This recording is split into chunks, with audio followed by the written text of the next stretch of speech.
Well, for me, this is a great experience. When I look around, I don't think any of these companies existed 15 years ago.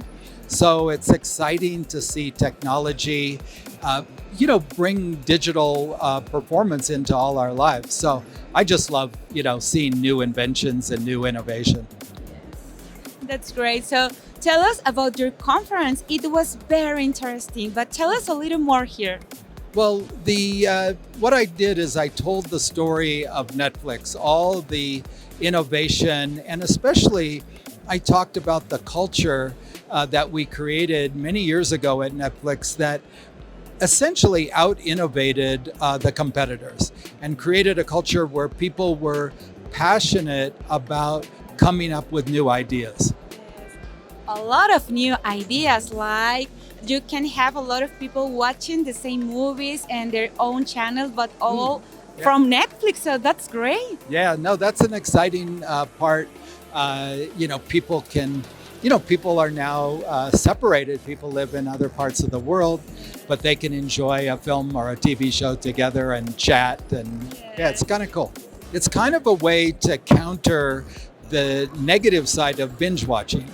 Binge watching means when you go see your friends, you can't talk about the episode That's right. because maybe they're on episode 1 and you're on episode 4. So, it's watching together is a way to counter that. Well, there's always resistance. There's always a problem of money because all those innovations cost a lot, but they also put at risk your existing business.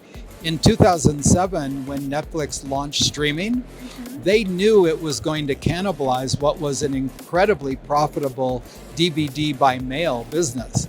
But they did it because they knew the future was going to be different, that people wanted something different.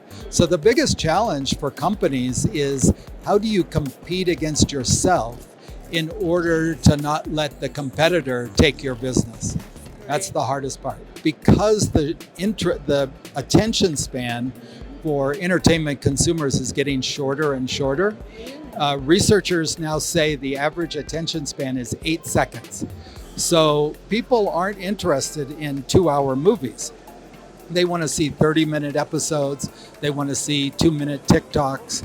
And so what is amazing is all of us, everybody here, now has the ability with inexpensive equipment to be your own movie maker. You can compete against the biggest studios in the world if you have a story.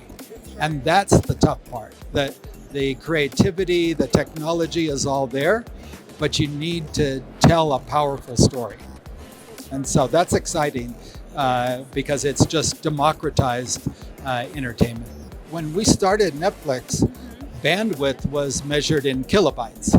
The average modem was 14K, 14,000, not 5G or anything. So as years went by, this ability to get bigger bandwidth, to actually have smart TVs and smartphones, that all came about in the last 10, 12 years. So a lot of times you have an idea, but the technology is not there. Or in the case of the studios, early on, the studios would not license content to a streaming site because they thought everybody would steal it. Everybody would make copies. So it's the digital transformation, goes up step by step by step. Netflix is, one of the top producers. They're spending $20 billion a year on content. They're still not as big as Disney, but they know how to find content that people are going to love.